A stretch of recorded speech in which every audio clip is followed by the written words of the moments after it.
First exercise, we are going to get that rib cage stacked in a good position and get out of that rib flare or rib boob position. So all you're gonna need is a chair or something to put your feet up on, a ball or something to squeeze between those knees, and a balloon. So go ahead and start on your back with your feet up on the edge of that chair. And then you're gonna put that ball in between your knees. The setup of this exercise is important. So you're just going to do a small pelvic tilt.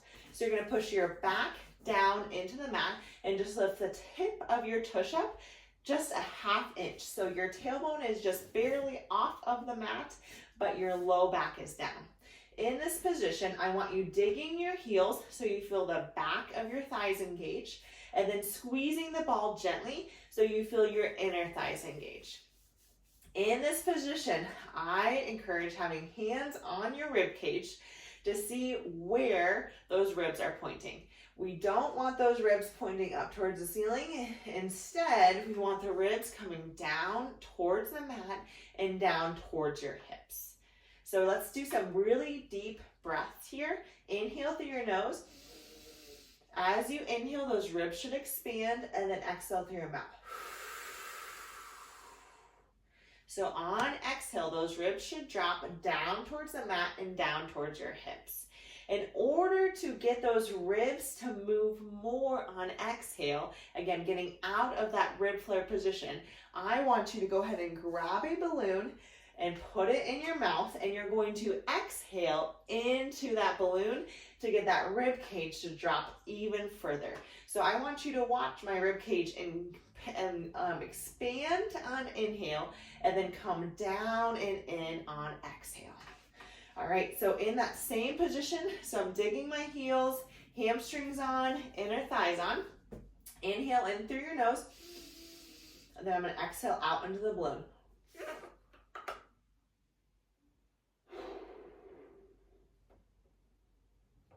Inhale through nose,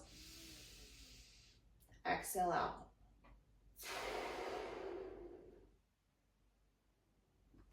Inhale in. Again, watch my rib cage expand on inhale, and then come back down on exhale. Inhale, expand, exhale.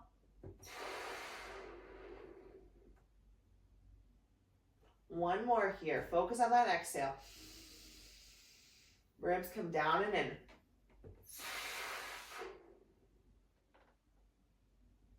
All right, come back down. So you can go ahead and let all of the air out, and I would repeat this 4 or 5 more times, doing 4 or 5 deep breaths. Again, by the end of this exercise, what I want you feeling is that those rib cages are coming down and not in that flared forward position. So keep practicing. Again, the key to these exercises is consistency.